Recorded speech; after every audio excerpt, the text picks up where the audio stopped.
لیکن یہاں جو ہے معاملہ صوم، اس سے پہلے مکی دور میں صوم کا کہیں کوئی تذکرہ ہی نہیں، نہ عربوں میں اس کا رواج تھا۔ یہ لفظ بھی عربی زبان میں تھا گھوڑوں کے لیے، گھوڑے روزہ رکھتے تھے۔ رکھتے کیا تھے بیچارے؟ انہیں رکھوایا جاتا تھا، کیونکہ عربوں کا جو معاملہ تھا وہ لوٹ مار، غارت گری، اور اس کے لیے انہیں چاہیے تیز رفتار سواری، جاؤ حملہ کرو، لوٹو مارو اور بھاگو۔ اونٹ جو ان کی فضا اور ان کے ماحول کے لیے مناسب تھا، وہ زیادہ تیز دوڑ نہیں سکتا، اپنی اس ضرورت کے لیے گھوڑا چاہیے تھا۔ گھوڑے میں عرب کا سخت موسم برداشت کرنے کی عادت نہیں، نازک جانور ہے، وہ پیاسا تو نہیں رہ سکتا 7 دن تک جیسے کہ اونٹ رہ سکتا ہے، بھوکا نہیں رہ سکتا، وہ لو کے تھپیڑے نہیں برداشت کر سکتا، لہذا عرب اس کو رکھواتے تھے روزہ۔ کھانا پینا بند کیا اور اس کے جو ہے منہ کر کے کھڑے ہو گئے جب گرم تیز ہوا چل رہی ہے، خود تو اپنے آپ کو لپیٹ لیا اپنے گھتنے میں، گھترا کہلاتا ہے وہ جو بھی کپڑا اوپر ہوتا ہے، اور وہ اس گھوڑے کو جو ہے وہ ساری آگ اس پر برس رہی ہے تاکہ اس میں عادت پیدا ہو جائے جھیلنے کی، برداشت کرنے کی۔ تو جنگ کے موقع پر کہیں یہ دغا نہ دے جائے، اگر یہ ہمت ہار گیا تو اس کا تو کیا کیا جائے گا، تو اصل میں سوار ہے جو مارا گیا۔ یہ روزہ ان کے ہاتھ تھا، لیکن جب حضور آئے مدینے میں تو یہاں یہود میں روزے کا رواج تھا۔ وہ ایک تو عاشورہ کا روزہ رکھتے تھے، اس لیے کہ وہ تاریخ تھی جس میں کہ نجات ملی تھی بنی اسرائیل کو فرعونیوں سے۔ پہلے یہ کہ ہر مہینے میں 3 روزے، اب اگر 30 کے 30 روزے ایک ہی مہینے میں فرض کر دیے گئے ہوتے اور وہ ہوتے جون جولائی کے تو جان نکل جاتی۔ بہترین تدبیر یہ کی گئی ہر مہینے میں، اور یہ موسم سارے آ رہے ہیں اس میں۔ پھر کچھ عرصے کے بعد یہ رمضان کا روزہ فرض کیا گیا۔ پہلا جو روزہ تھا 3 دن کا، اس میں یہ بھی تھی اجازت کہ جو اگر مسافر نہیں ہے، بیمار بھی نہیں ہے، طاقت رکھتا ہے روزہ رکھنے کی، پھر بھی روزہ نہ رکھے تو اس کا فدیہ یہ ہے کہ 1 مسکین کو کھانا کھلائے۔ علی الاطلاق تھا یہ۔ جب رمضان کے روزے کی فرضیت ہو گئی تو اب یہ فدیہ نہیں ہے، البتہ حضور نے اس کو باقی رکھا ایسے شخص کے لیے جو بہت بوڑھا ہے، یا کوئی خاتون بہت بوڑھی ہے برداشت نہیں کر سکتی، یا کوئی بیمار ہے، کسی سخت ایسی بیماری میں ہے کہ روزہ اس کے لیے جان کے لیے ہلاکت کا اندیشہ ہو سکتا ہے، اس کے لیے فدیہ برقرار رکھا۔ عام طور پر صحت مند شخص جو مسافر بھی نہ ہو اس کے لیے یہ رعایت ختم ہو گئی۔ یہ ہے ان آیات کی تعبیر جس پر میں پہنچا ہوں، اور بہت پہلے پہنچ گیا تھا، لیکن چونکہ اکثر مفسرین نے یہ بات نہیں لکھی ہے تو میں جھجکتا رہا، لیکن بعد میں مجھے معلوم ہوا کہ مولانا انور شاہ کاشمیری رحمۃ اللہ علیہ کی رائے یہی ہے، تو مجھے اعتماد ہو گیا، اور پھر مجھے اس کا ذکر جو ہے یہ تفسیر کبیر میں امام راضی کے ہاں بھی مل گیا کہ متقدمین کے ہاں یہ رائے موجود تھی کہ پہلی 2 آیتیں جو ہیں اس روزے سے متعلق، یہ رمضان کے روزے سے متعلق نہیں ہیں، بلکہ وہ 3 ہر مہینے کی 13، 14 اور 15 ایام 20 کے روزے حضور نے بعد بھی رکھے ہیں نفلاً، لیکن شروع میں یہ 3 روزے رکھنے کا حکم دیا گیا تھا۔ پہلی 2 آیتیں اس 6 آیتوں پر مشتمل رکوع، اور یہ ایک عجیب مقام ہے۔ قرآن مجید کے احکام بہت دفعہ ہے، نماز کے احکام قرآن میں بہت دفعہ ہیں، کہیں وضو کا ہے، کہیں تیمم کا ہے، کہیں اور نماز خوف کا ہے، مختلف جگہوں پر، لیکن صوم کی عبادت پر یہ 6 آیات کامل ہیں، مکمل ہیں، اس کی حکمت، اس کی غرض و غایت، اس کے احکام سب کے سب اس میں آ گئے۔ اب پہلی 2 آیتیں کون سی ہیں؟ یا ایھا الذین آمنوا کتب علیکم الصیام کما کتب علی الذین من قبلکم لعلکم تتقون، اے ایمان والو تم پر بھی فرض کیا گیا روزہ رکھنا جیسے کہ فرض کیا گیا تھا تم سے پہلوں پر، تاکہ تمہارے اندر تقوی پیدا ہو جائے۔ وہ جنگ کے لیے کرواتے تھے گھوڑوں کو تیار، تمہیں تقوی کے لیے اپنے آپ کو تیار کرنا ہے، بھوک کو قابو میں رکھ سکو، شہوت کو قابو میں رکھ سکو، پیاس کو برداشت کر سکو۔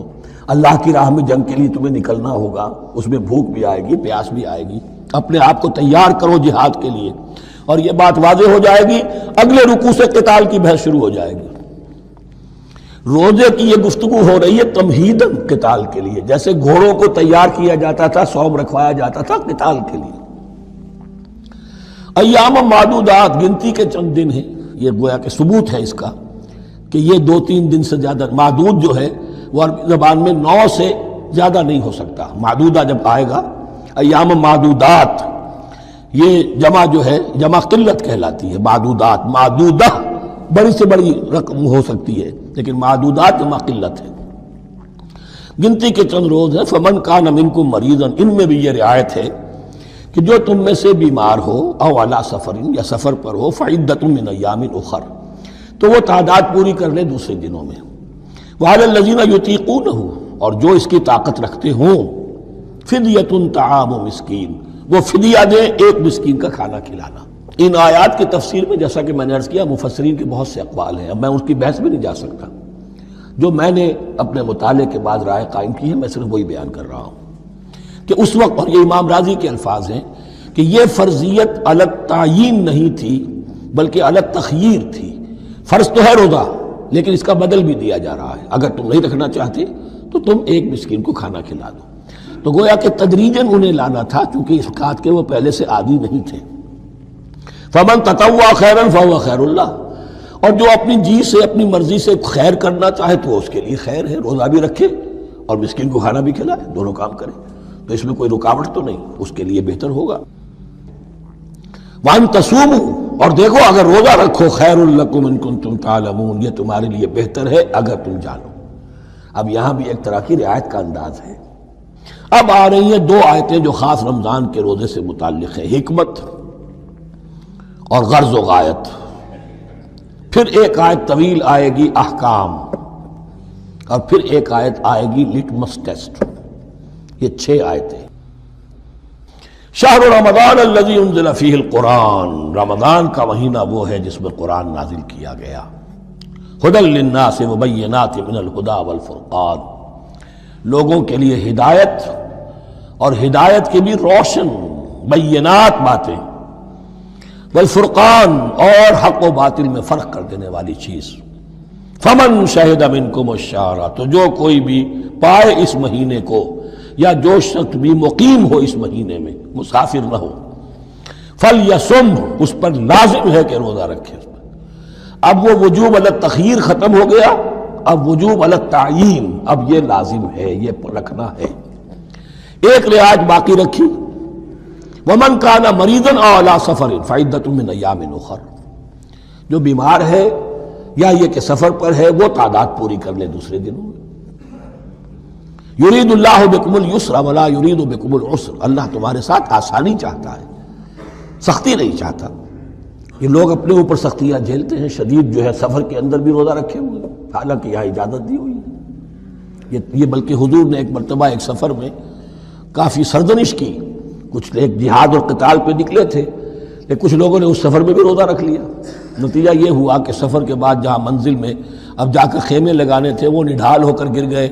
جن لوگوں کا روزہ نہیں تھا انہوں نے پھر وہ خیمے لگائے، منزل کا کام کیا. تو حضور نے فرمایا کہ لیس من البر الصیام فی السفر، روزے رمضان اس میں سفر میں روزہ رکھنا کوئی نیکی کا کام نہیں ہے. لیکن ہمارا تصور اور ہے، 105 بخار چڑھا ہوا ہے، روزہ نہیں کھولوں گا میں، روزہ تو میں نے رکھا ہوا ہے، یا روزہ تو میں نہیں چھوڑوں گا. حالانکہ جہاں رعایت اللہ کی ہے اس رعایت سے فائدہ نہ اٹھانا ایک طرح کا کفران نعمت ہے. وَلِتُكْمِلُوا الْعِدَّةَ، لیکن تمہیں عدت اور تعداد اب پوری کرنی ہوگی. وہ جو تھی ایک رعایت کہ فدیہ دے کر فارغ ہو جاؤ، وہ نہیں ہے. وَلِتُكَبِّرُوا اللَّهَ عَلَىٰ مَا هَدَاكُمْ، اور تاکہ تم تکبیر کرو اللہ کی اس پر کہ جو اس نے ہدایت تمہیں عطا فرمائی. وَلَعَلَّكُمْ تَشْكُرُونَ، اور تاکہ تم شکر کر سکو اس نعمت عظمیٰ کا جو قرآن حکیم کی شکل میں تمہیں دی گئی ہے. اس موضوع پر میرا کتابچہ عظمت صوم اور عظمت صیام و قیام قرآن، اس میں یہ سارے مضامین تفصیل سے آئے ہیں. کیا حکمت ہے، کیا غرض و غایت ہے، کیا مقصد ہے، اور آخری منزل کیا ہے. وَإِذَا سَأَلَكَ عِبَادِي عَنِّي فَإِنِّي قَرِيبٌ. مطلوب تو یہ ہے کہ تمہارا جو یہ جسم حیوانی ہے یہ کچھ کمزور پڑے، روح ربانی جو تم میں پھونکی گئی ہے اسے تقویت حاصل ہو. دن میں روزہ رکھو، اس حیوانی وجود کو ذرا کمزور کرو، دباؤ اس کے تقاضوں کو.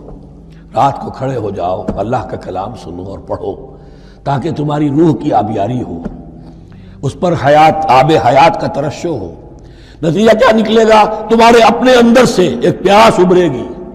وَإِذَا سَأَلَكَ عِبَادِي عَنِّي فَإِنِّي قَرِيبٌ، تقرب الی اللہ کا جذبہ پیدا ہوگا. تو اے نبی، جب میرے بندے، ایسے بندے آپ سے میرے بارے میں سوال کریں، ان کو بتا دیجئے میں قریب ہوں، دور نہیں ہوں. یہ حقوق انسانی کا میرے نزدیک دنیا میں سب سے بڑا میگنا کارٹا ہے۔ اللہ اور بندے کے درمیان کوئی فصل نہیں ہے، فصل اگر ہے تو تمہاری اپنی خباثت ہے، اگر تمہاری نیت میں فساد ہے، حرام خوری تو کرنی ہی کرنی ہے، تو اب کس منہ سے اللہ سے دعا کرو گے؟ پھر جاؤ گے کسی پیر کے پاس، آپ دعا کر دیجئے، یہ نذرانہ حاضر ہے؟ یہ طریقہ کیا ہے؟ انسان کا نفس حائل ہے اور کوئی نہیں، ورنہ ہم تو مائل بے کرم ہیں، کوئی سائل ہی نہیں، راہ دکھنا ہے کسی رہنوی منزل ہی نہیں، کوئی پوپ نہیں، کوئی پنڈت نہیں، کوئی پادری نہیں، کوئی پیر نہیں، کوئی نہیں، جب چاہو اللہ سے ہم کلام ہو جاؤ، اس سے بڑا حق کیوں خالق و مخلوق میں حائل رہے پردے؟ پیران کلیسا کو کلیسا سے اٹھا دو۔